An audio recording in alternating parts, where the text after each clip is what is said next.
ओम तत्सत। ओम श्री परमात्मने नमः। ओम श्री गुरुवे नमः। योग वासिष्ठ पाठ। शरीर निंदा। श्री रामचंद्र जी कहते हैं, महामुने, गीली आंतों और नाड़ियों से भरा हुआ नाना प्रकार के विकारों से युक्त तथा अंत में पतनशील जो शरीर संसार में सबके सामने प्रकाशित हो रहा है, वह भी केवल दुख भोगने के लिए ही है या थोड़े से खान पान आदि के द्वारा ही आनंदित हो उठता है और थोड़े से ही शीत घाम आदि से खिन्न हो जाता है। अतः इस शरीर के समान गुणहीन, शोचनीय और अधम दूसरा कोई नहीं है।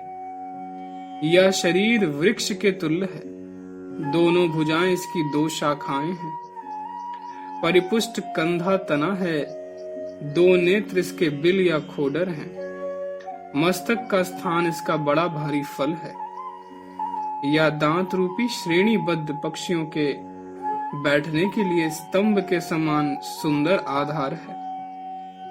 दोनों कान शब्द रूपी कठफोरवा पक्षियों के प्रवेश करने के लिए खोखले हैं। हाथ और पैरों की अंगुलियां इसके सुंदर पल्लव हैं।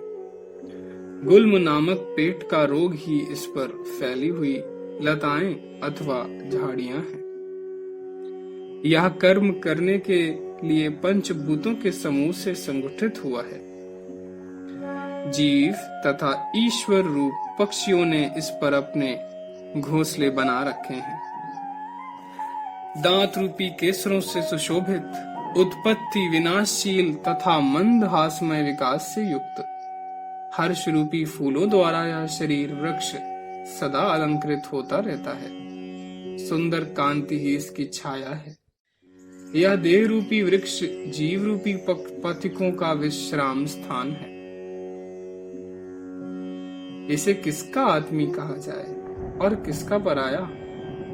इसके ऊपर आस्था और अनास्था ही क्या हो सकती है?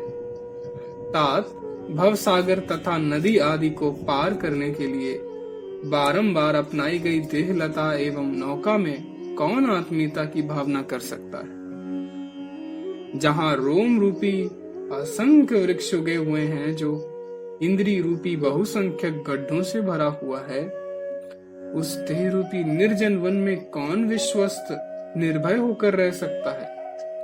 जो संसार रूपी वन में उगा और बड़ा है, जिस पर चित्त रूपी चंचल वानर उछलता कूदता रहता है, जिसका प्रत्येक अवयव विषय चिंतन रूपी मंजरी से अलंकृत है, महान दुख रूपी घुनों के लग जाने से जिसमें सब ओर छेद या घाव हो गए हैं, जो तृष्णा रूपिणी सर्पिणी का घर है, जिस पर कोप रूपी कौए ने घोंसला बना रखा है, जिसमें मंद मुस्कान रूपी पुष्प प्रकट होते और खिलते हैं, इसीलिए जिसकी बड़ी शोभा होती है, शुभ और अशुभ जिसके महान फल हैं, सुंदर कंधे और बाहें जिसकी शाखाएं हैं, अंगुलियों से युक्त हाथ रूपी पुष्प गुच्छों के कारण जो बड़ा सुंदर जान पड़ता है, प्राण वायु रूपी पवन के स्पंदन से जिसके संपूर्ण अवयव रूपी पल्लव हिलते रहते हैं, जो समस्त इंद्रिय रूपी पक्षियों का आधार है, सुंदर घुटनों से युक्त शरीर का निचला भाग जिसका तना है, जो बहुत ऊंचा है, यौवन की कांति रूपी छाया से युक्त होने के कारण जो सरस प्रतीत होता है, काम रूपी पथिक जिसका सेवन करता है, मस्तक पर उगे हुए बड़े बड़े केश, कलाप जिस पर जमे हुए तिनकों के समुदाय हैं, अहंकार रूपी गीत जिस पर घोंसला बनाकर रहता है,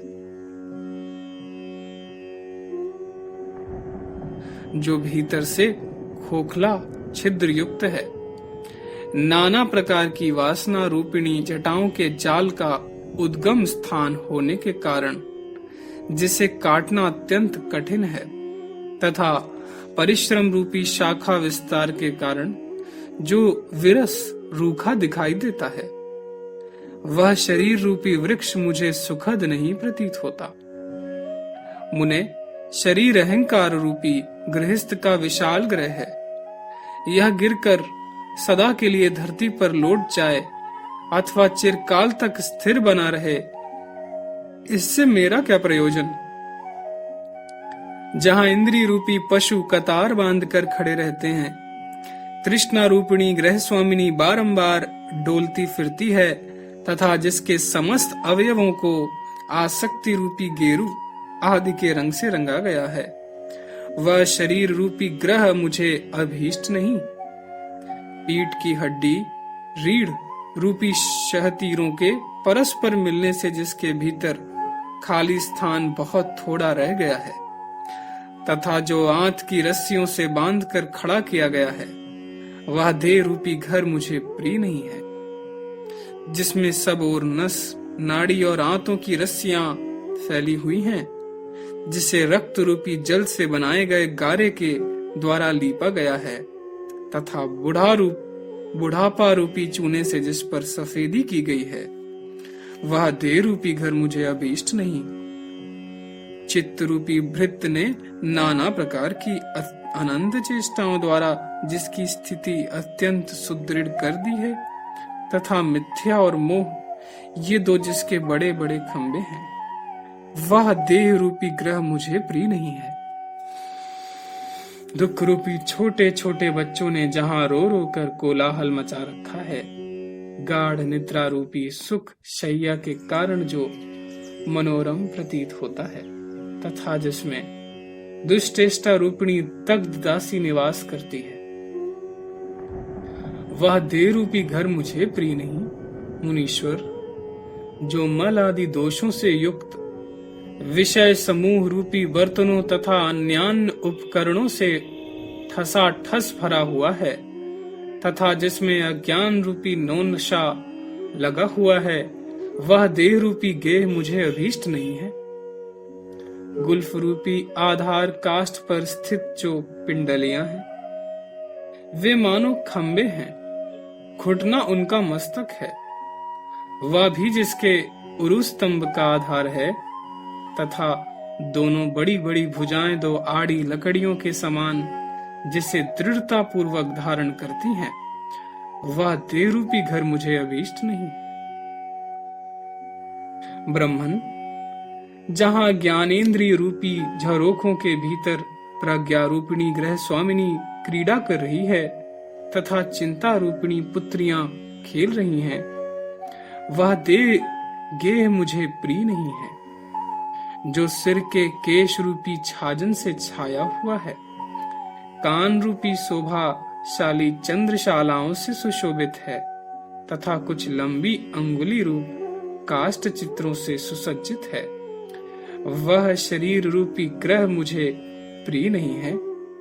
जिसके समस्त अंग रूपी भित्तियों के समूह में रोम रूपी घने जौ के अंकुर उगे हैं, और जहां पेट का गड्ढा कभी भरता नहीं, ऐसा देह रूपी गेह मुझे नहीं चाहिए। जिसमें नख रूपी मकड़ियों का निवास है, जहां भूख रूपी कुतिया निरंतर शोर मचाए रहती है, तथा जिसमें भयानक शब्द करने वाली प्राणवायु सदा चलती रहती है, ऐसे देह गेह की प्राप्ति मुझे प्रिय नहीं है।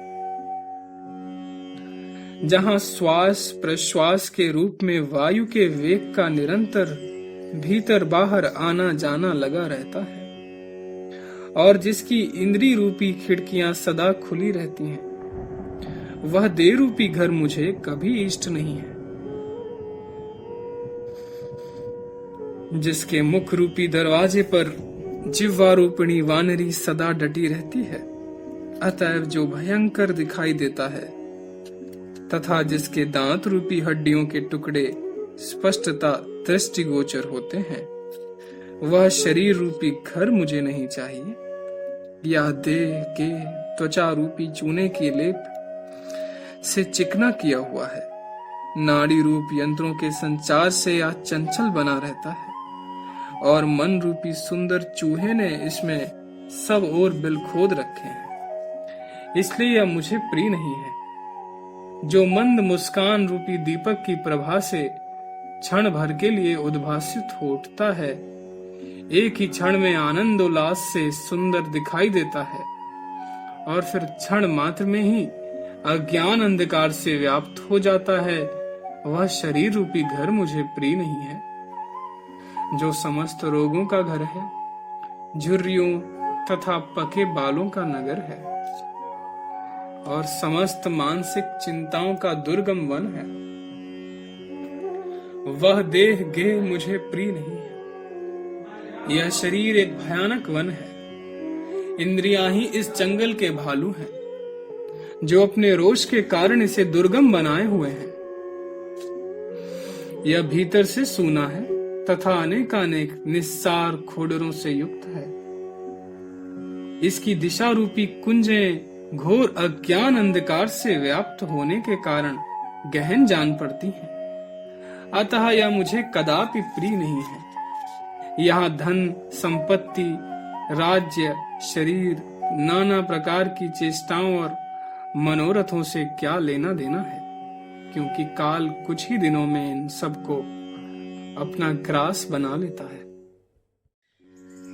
मुने, यह शरीर केवल रक्त और मांस का ही बना हुआ है, इसका एक ही धर्म है, विनाश। फिर इसके बाहरी और भीतरी स्वरूप पर विचार करके बताइए, इसमें कौन सी रमणीयता है। तात, जो शरीर मरने के समय जीव का अनुसरण नहीं करते, उसका साथ छोड़ देते हैं, वे कितने बड़े कृतज्ञ हैं। फिर आप ही कहिए, उन पर बुद्धिमान पुरुषों की क्या आस्था हो सकती है। यह शरीर उस कोमल पल्लव के समान है, जो तनिक सी वायु का संचार होते ही जोर जोर से हिलने लगता है। यह आदि व्याधि रूपी सैकड़ों कंटकों से क्षत विक्षत होने के कारण जर्जर हो जाता है। इसका स्वभाव क्षुद्र है तथा यह कड़वा और नीरस है, अतएव मुझे प्रिय नहीं है। चिरकाल तक यत्न पूर्वक खा पी लेने के बाद भी नूतन पल्लवों के समान कोमल कृष्णता को प्राप्त हो, यह बारंबार विनाश की ओर ही दौड़ता है। दीर्घ काल तक लोगों पर अपना प्रभुत्व स्थापित करके धन संपत्ति का सेवन करने के बाद भी ना तो यह ऊंचे उठता है और न स्थिरता को ही प्राप्त होता है। फिर इस शरीर का किस लिए पालन किया जाता है? कोई भोग वैभव से संपन्न हो या दरिद्र, दोनों का शरीर समान ही होता है। बुढ़ापे के समय बूढ़ा होता है और मृत्यु काल में मर जाता है। उसे अपने में किसी विशेषता का अनुभव नहीं होता।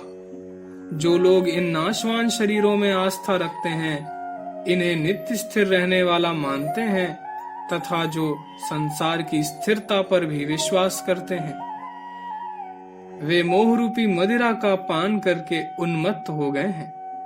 उन्हें बारंबार धिक्कार है।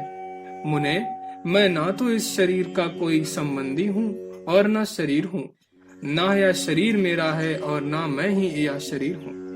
ऐसा विचार करके जिनका चित्त परमात्मा में विश्राम ले रहा है, वे ही लोग पुरुषों में उत्तम हैं। जो मान और अपमान से वृद्धि को प्राप्त हुई है और प्रचुर लाभ से मनोरम प्रतीत होती है, वे दोषपूर्ण दृष्टियां केवल शरीर में नित्यत्व का विश्वास रखने वाले मनुष्य को नष्ट कर देती हैं। जो शरीर रूपी गड्ढे में सोती हैं और अहंकार का चमत्कार पूर्ण कार्य है, उस मनोहर अंग वाली भोग तृष्णामयी दोष दृष्टि रूपिणी पिशाचिनी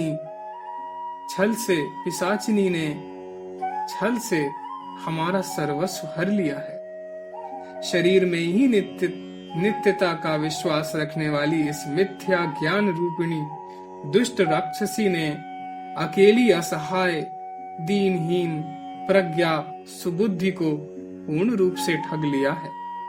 यह कितने दुख की बात है। कुछ ही दिनों में जीर्णता को प्राप्त होकर यह शरीर रूपी पल्लव झरने के जल की बूंदों के समान बिना किसी यत्न के अपने आप गिर पड़ता है।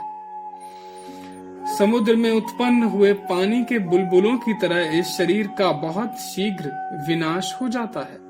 ब्रह्मन, यह शरीर मिथ्याभूत अज्ञान का विकार है और स्वप्न रूपी भ्रांतियों का भंडार है।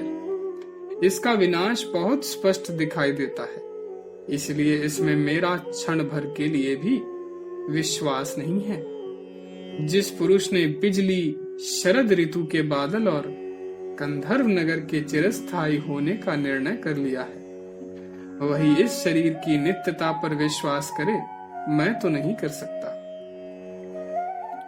शीघ्रता पूर्वक नष्ट हो जाने में हठ पूर्वक अपना उत्कर्ष जताने के लिए जो होड़ लगाकर प्रवृत्त हुए हैं, उन सतत विनाशशील पदार्थों की अपेक्षा भी जो अधिक क्षण भंगुर है, उस प्रबल दोष युक्त शरीर की तिनके के समान उपेक्षा करके मैं सुखी हो गया हूं। शेष अगले भाग में। जय सीताराम, जय सीताराम, जय सीताराम।